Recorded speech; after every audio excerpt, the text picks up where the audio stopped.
Very good morning, students. So, the last class we saw about the law of supply. So, what do you mean by a supply? So, supply means it is a desire to buy, willingness to buy and ability to buy. So, ability to buy, it is based on the income and price. Okay. So, what is law of supply? So, what is the law? When price increases, supply also increases. When price decreases, supply also decreases. So this is called as a law. So under supply, we have a positive relationship between the price and the quantity supplied. So price increases, quantity supply increases. Price decreases, quantity supply decreases. This is called as a positive relationship. So the supply curve will be always moving upwards. So it is not an downwards. So it will just move an upwards curve. Okay. So next we saw about the factors determining the supply. Now we will move to the elasticity of supply. So what is elasticity? See here, elasticity means it is an stretch. Okay. It is an extent. Take a rubber band. Okay. So if you take a rubber band, if you stretch the rubber band, how much it will extend? So that stretch is called as an elasticity. Here under supply, elasticity of supply means the rate of changes between the price and the quantity supplied. Noted? So elasticity of supply means rate of changes. If price increases 1% means how much, then how it has affected the supply. Whether supply will increase or supply will decrease. So this is called as an elasticity of supply. Okay. So elasticity of supply means the rate of changes between the quantity supply and the price. Now we have types of elasticity of supply. Okay. We have 5 types of elasticity of supply. Under elasticity of supply we have two. One is an elastic, another one is an inelastic. So elastic means that supply is more. So when the supply will be more. Inelastic means supply is less. Okay. So this is the two terms which is used in an elasticity. So now we will move to the types of elasticity of supply.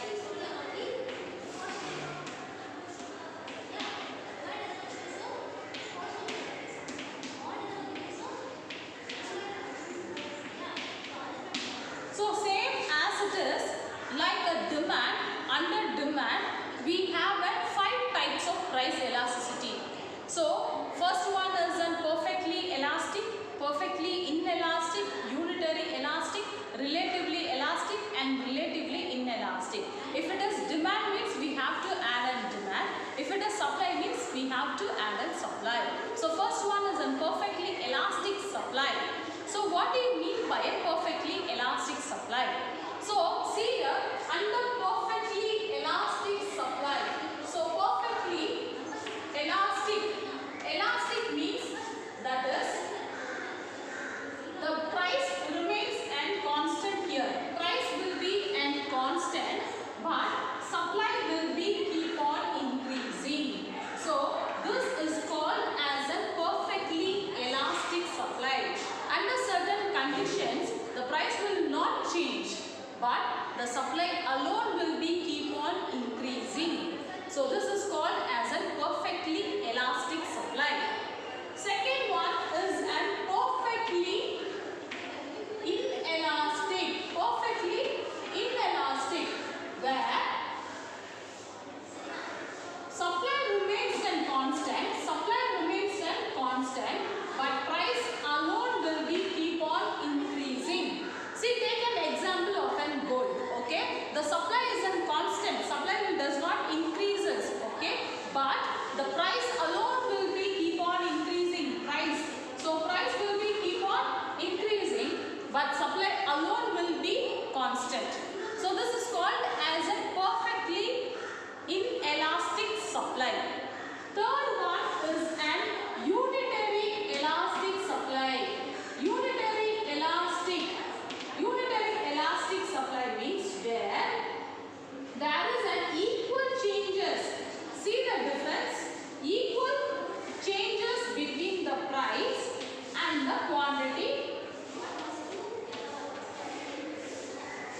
So equal changes between the price and the quantity supply. If price increases for 1% means the supply also will increases to 1%.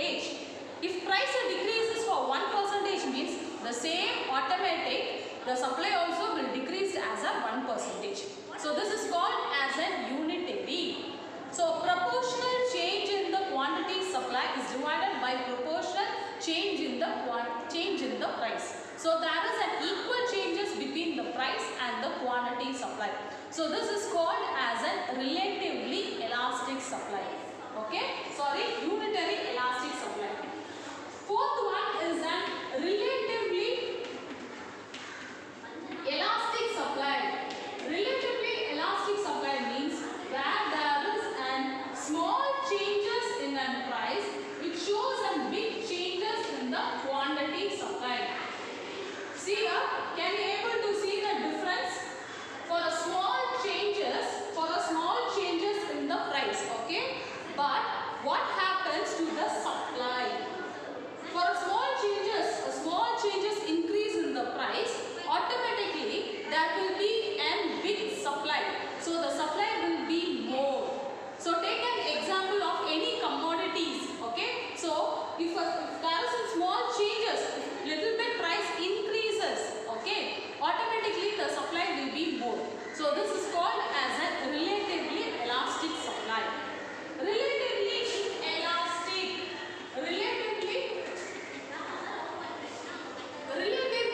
inelastic supply. Relatively inelastic supply. For a small, see here, there is a big changes in the price. Can you able to see the difference? There is a big changes in the price, but see the supply. There is a small changes in the supply. So this is called as a relatively elastic supply. Okay. So see the 5 types of elasticity of supply.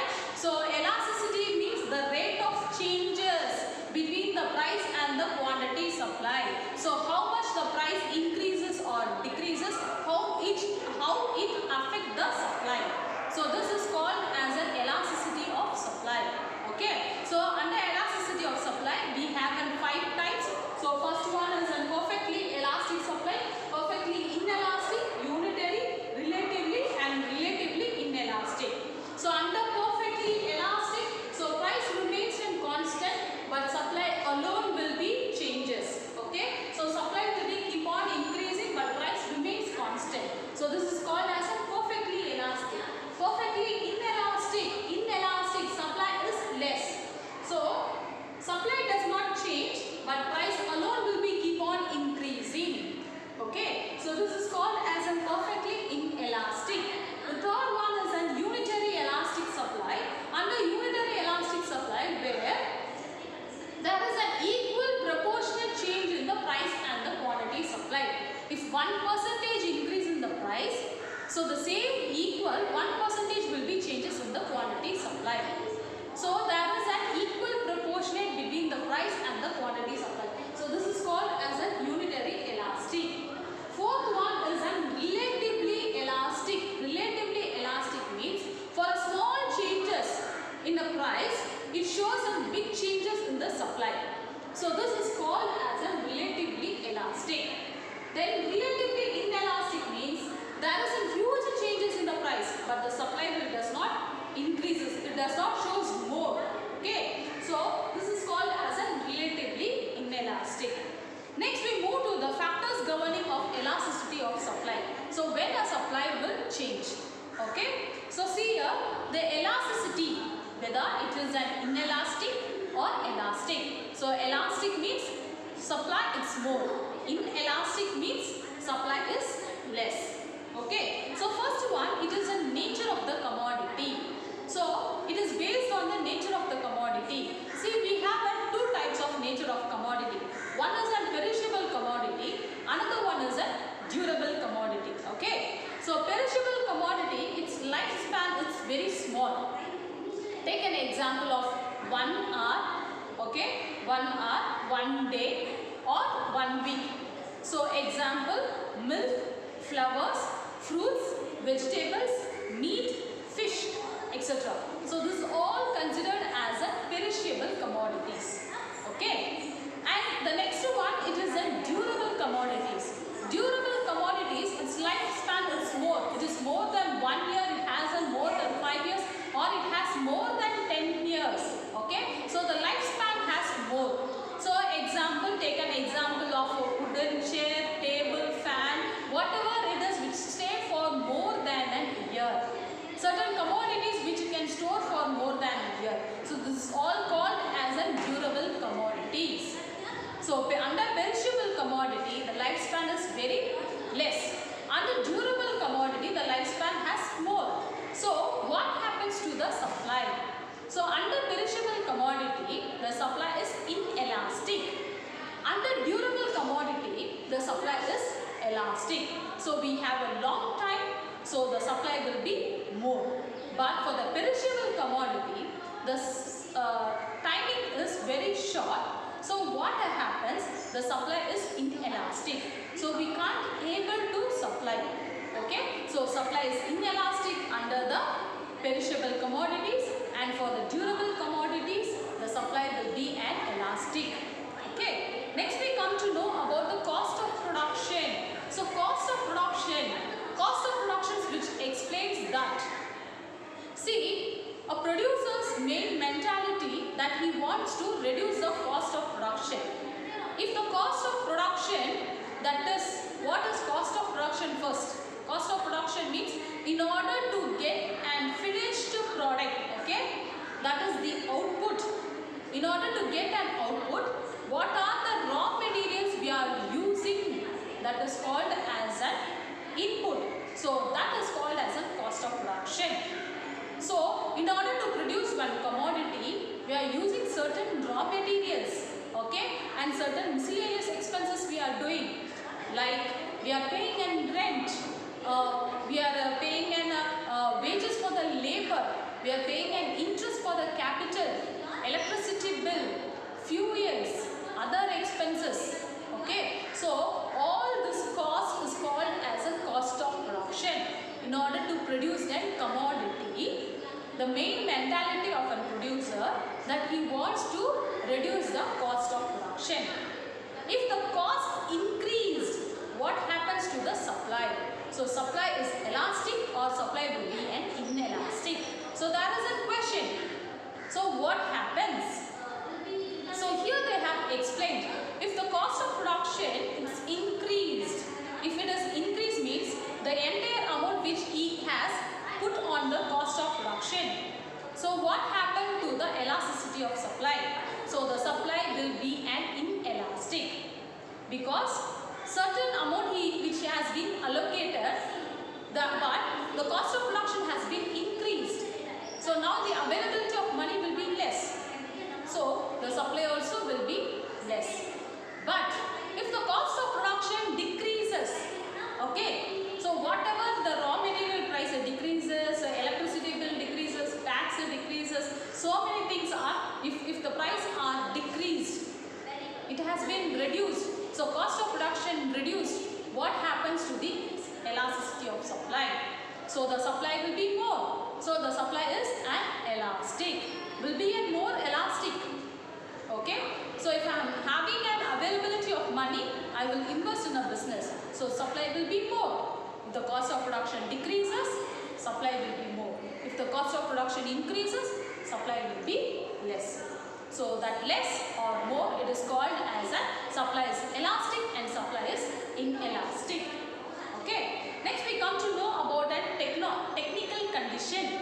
So technology, the most important one is in technology. If a producer adopt an innovative technologies, see that innovative technologies which used to reduce the time efficient of the labors, minimize the labor's work, and it gives a more output. So time will be saved, labor will be saved, and work will be done in a faster manner, and output will be received more. So if we are using a new technologies, what happens to the elasticity of supply? So supply will be more or supply will be less. If we are using or preferring and traditional technologies, still old technologies, what happens to the elasticity of supply? So supply will be inelastic. So technological progress plays an important role. Okay. Next one is the time factor. So under time factor, we have a three time factor: very short period, and long period. So very short period means it is the time value which is based on 1 hour to 1 week. That is called as a very short period. Short period means it's considered that the commodities which is available for 6 months. It will stay for 6 months. So this is called as a short period. Long period means the commodity which will stay for more than a year, more than 5 years or more than 10 years. So now, what is the elasticity of supply when it comes to the very short period? Under very short period, we can't able to increase the supply. So the supply is inelastic. So we can't able to produce because the time B is very short. So supply will not increase. So supply is inelastic under very short period. Short period, we have a time of more than 6 months. So more than 6 months means we have a time. So we can able to supply certain commodities. So whenever needed, between the 6 months, whenever it is needed, we can able to supply. So what happens to the elasticity of supply? So the elasticity of supply will be an elastic. So elastic means I can able to supply more because I am having the time gap of 6 months.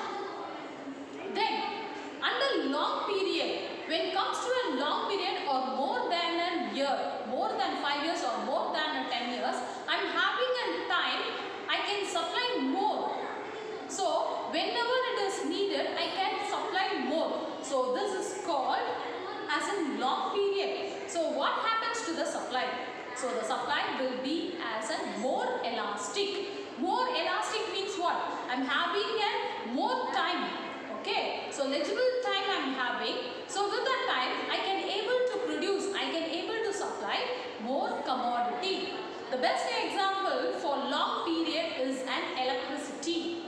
See, electricity, it is not in a short period. Okay, it has a long period. It just saw various generations. The elasticity which is saw various generations. So that generation, we use so much of new technologies in order to get more electricity. Okay, so while after 10 years or after 5 years, if another technology if we adopt means again we will increase more electricity. So electricity is the best example for the long period. So for this, what happens? The elasticity of supply is more elastic. So demand also will be there, price also will be affordable, and supply also is more elastic. Okay, can you able to understand the time factor? So under time factor, we have a three time factor: very short period, and long period. Very short period, the supply is inelastic. We can't able to produce that commodity. Under short period, we have a time, we have a sufficient time, that is 6 months. So within that 6 months, we have to supply. So what happens? The elasticity of supply is elastic. When we comes to the long period, the time, we have more than time, ample of time. So what happens? The supply is more elastic. So more elastic means more supply. We can supply whenever it is needed. Okay. So up to this, the third lesson is over. Okay. So copy it in your classwork. I require law of supply, meaning, law of supply, then table, diagram, then types of elasticity of supply. Okay. Up to this, you have to complete it in your classwork. Thank you, students.